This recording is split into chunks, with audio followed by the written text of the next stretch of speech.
മന്ദാരം ചാനലിലേക്ക് എല്ലാവർക്കും സ്വാഗതം. ഇന്ന് ഞാൻ തയ്യാറാക്കിയിരിക്കുന്നത് ഒരു 4 മണി പലഹാരം തന്നെയാണ്. മുട്ട വീട്ടിലുണ്ടെങ്കിൽ നമുക്കിത് പെട്ടെന്ന് തയ്യാറാക്കിയെടുക്കാവുന്നതേ ഉള്ളൂ. നല്ല ടേസ്റ്റി ആയിട്ടുള്ള ഈ സ്നാക്സ് എങ്ങനെയാണ് ഉണ്ടാക്കിയിരിക്കുന്നത് നോക്കുക. അതിന് വേണ്ടിയിട്ടൊരു ബൗൾ എടുക്കാം. 3 മുട്ടയിലാണ് ഞാനിത് തയ്യാറാക്കുന്നത്. മുട്ട നമുക്ക് പൊട്ടിച്ചൊഴിക്കാം.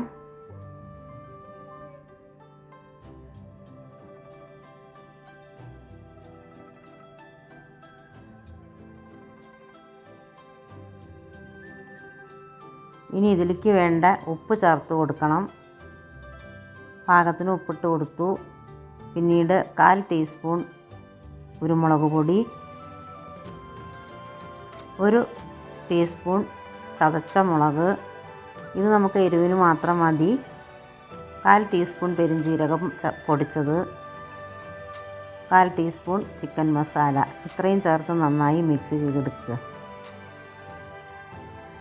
വിസ്ക് വെച്ചിട്ട് മിക്സ് ചെയ്താലും കുഴപ്പമൊന്നുമില്ല. ഞാനിപ്പോൾ സ്പൂൺ വെച്ചിട്ട് തന്നെയാണ് മിക്സ് ചെയ്തെടുക്കുന്നത്.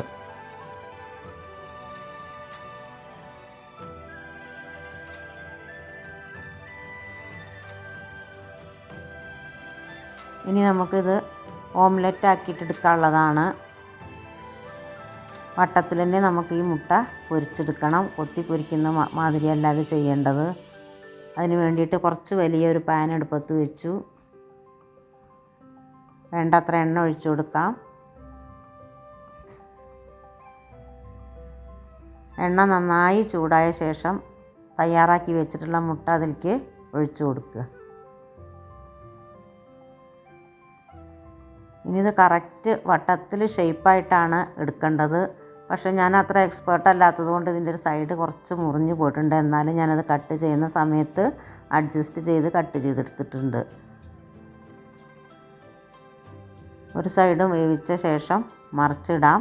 ഈ മറിച്ചിടുമ്പോൾ വളരെ ശ്രദ്ധിച്ചിട്ട് വേണം ചെയ്യാൻ, അല്ലെങ്കിൽ ഇതുപോലെ മടങ്ങിയിട്ടൊക്കെ ആവും. ഇനിയിപ്പോൾ കുറച്ച് ഷേപ്പൊന്നും മാറിയാലും കുഴപ്പമൊന്നുമില്ല. നമ്മളത് കട്ട് ചെയ്യുമ്പോൾ നേരെ കട്ട് ചെയ്തെടുത്താൽ മതി.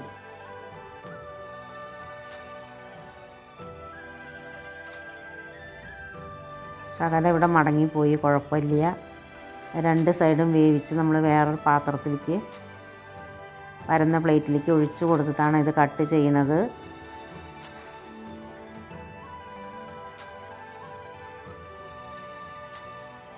ഇനി നമുക്ക് ഇഷ്ടമുള്ള ഒരു ഷേപ്പിൽ, നീളത്തിലോ അല്ലെങ്കിൽ ഇപ്പോൾ ചതുര കഷ്ണങ്ങളായാലും കുഴപ്പമൊന്നുമില്ല. ഞാനിപ്പോൾ ഒരു ത്രികോണാകൃതിയിലാണ് ഇത് കട്ട് ചെയ്തെടുത്തത്. ഇതുപോലെ നമുക്ക് എത്ര പീസ് എടുക്കണം വിചാരിച്ചാൽ അതിനനുസരിച്ച് കട്ട് ചെയ്യണം. കുറച്ച് കനം കുറച്ചിട്ടാണെങ്കിൽ ഇത് കൂടുതൽ കഷ്ണമാക്കി എടുക്കാം.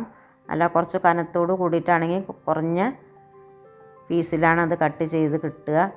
ഇതുപോലെ ഞാൻ അഡ്ജസ്റ്റ് ചെയ്തിട്ട് കട്ട് ചെയ്യുന്നുണ്ട്. ത്രികോണാകൃതിയിലായതുകൊണ്ട് നമുക്ക് കഷ്ടമില്ല. മുറിച്ചെടുക്കുന്നതൊക്കെ നമ്മുടെ ഇഷ്ടത്തിനനുസരിച്ച് ചെയ്താൽ മതി. ഇനി നമ്മൾ ഒരു മാവിൽ മുക്കിയിട്ടാണ് ഇത് എണ്ണയിലേക്ക് വറുത്ത് കോരുന്നത്.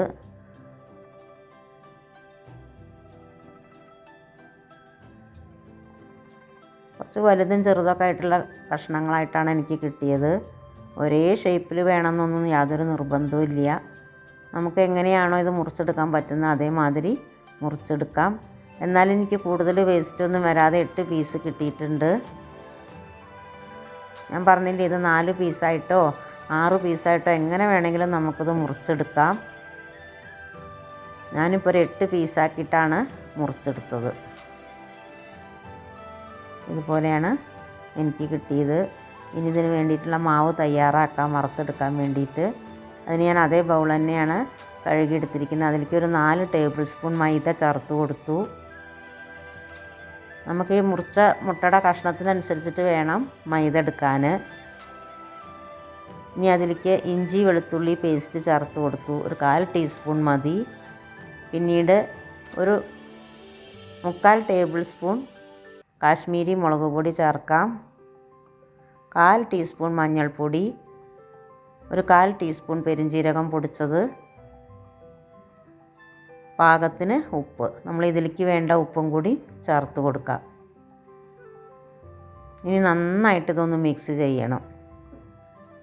ഈ പൊടിയിലേക്ക് നമ്മൾ ചേർത്ത് കൊടുത്തതെല്ലാം ഒന്ന് മിക്സായിട്ട് വരണം.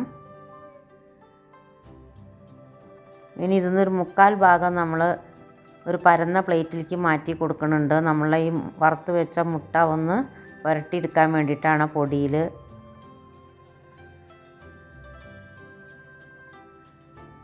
ഇനി എങ്ങാനും നമ്മളിത് ഉണ്ടാക്കുമ്പോൾ നമുക്ക് കുറഞ്ഞു പോയി മാവും അതുപോലെ പൊടിയെങ്കിൽ ഇതുപോലെ തന്നെ നമുക്ക് മിക്സ് ചെയ്തെടുത്താൽ മതിയാവും. ഇനി ഇതിലേക്ക് കുറച്ച് വെള്ളം ഒഴിച്ച് കൊടുത്ത് പാകത്തിന് കലക്കിയെടുക്കണം. ദോശമാവിൻ്റെ അതേ പരുവത്തിലാണ് അത് എടുക്കേണ്ടത്. കുറച്ച് വെള്ളം ഒഴിച്ച് കട്ട ഉടച്ചിട്ട് കലക്കിയെടുക്കണം. കൂടുതൽ ലൂസും ആവരുത്, അതുപോലെ തന്നെ കൂടുതൽ ഇഡ്ഡലി മാവിൻ്റെ പോലെ കട്ടിയായിട്ടായാലും കുഴപ്പമാണ്. നമുക്കതിൽ ഈ മുട്ടയുടെ പീസിലത് ഈ മാവ് പിടിക്കണം. അതിന് വേണ്ടിയിട്ടുള്ള പാകത്തിലാണ് വെള്ളം ഒഴിച്ച് കൊടുക്കേണ്ടത്.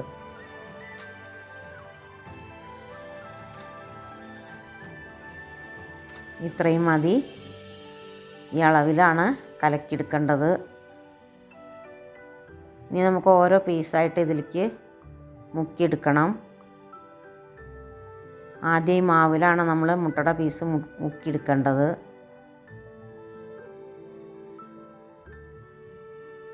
പിന്നീട് നമ്മൾ ആ പൊടിയിലേക്ക് ഇട്ട് കൊടുക്കുകയാണ്. പൊടി എല്ലാ ഭാഗത്തും പറ്റി ഇതിൽ പിടിക്കണം. വീണ്ടും നമ്മളൊന്നും കൂടി മാവിൽ മുക്കുന്നുണ്ട്. വീണ്ടും പൊടിയിലേക്ക് ഇട്ട് കൊടുക്കുകയാണ്. അങ്ങനെ 2 പ്രാവശ്യമായിട്ട് നമ്മളത് മാവിൽ മുക്കി പൊടിയിൽ ചേർത്ത് എടുക്കണം. ഇതുപോലെ ഞാൻ 8 പീസും ചേർത്തെടുത്തിട്ടുണ്ട്.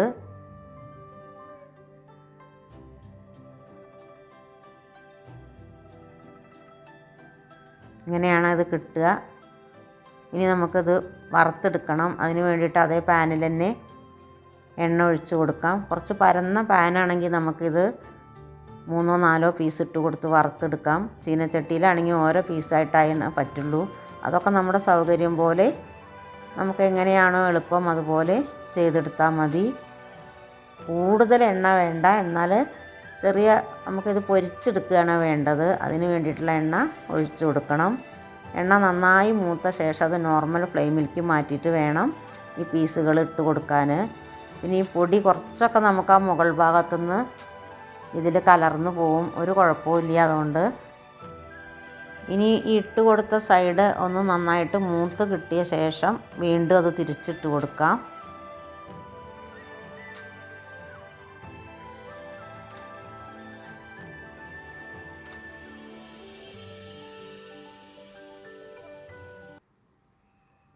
ഒരു യെല്ലോ കളറായിട്ട് കിട്ടിയാൽ മതി. കൂടുതൽ ഇത് കരിഞ്ഞു പോകേണ്ട ബ്രൗൺ കളറൊന്നും ആവേണ്ട ആവശ്യമില്ല.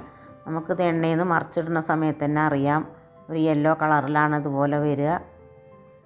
ഈ സൈഡും കൂടി മറിച്ചിട്ട ശേഷം ഇതേ കളറ് വന്നു കഴിഞ്ഞാൽ നമുക്കിത് എണ്ണയിൽ നിന്ന് മാറ്റാം.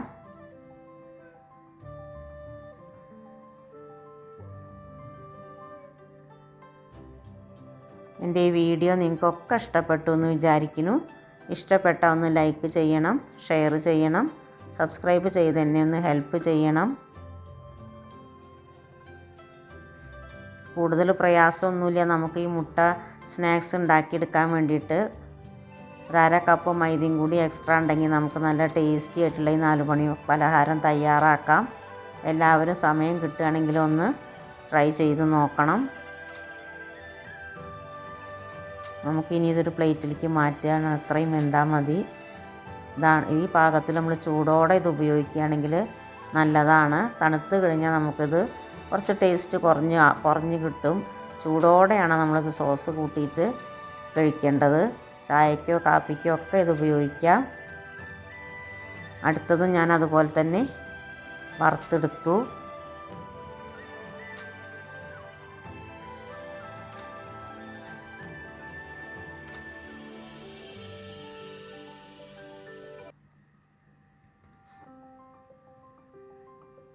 പുറം ഭാഗമൊക്കെ നല്ല മൊരിഞ്ഞിരിക്കുന്നുണ്ട്. ഈ സമയത്ത് ഓരോ പീസും വ്യത്യാസ ആകൃതിയിലാണെങ്കിലും നല്ല ടേസ്റ്റ് ആയിട്ടുണ്ട് കിട്ടിയിട്ടുണ്ട്. എല്ലാവരും ഒന്ന് ട്രൈ ചെയ്ത് നോക്കണം. ഇനി ഞാൻ മറ്റൊരു വീഡിയോ ആയിട്ട് വരാം.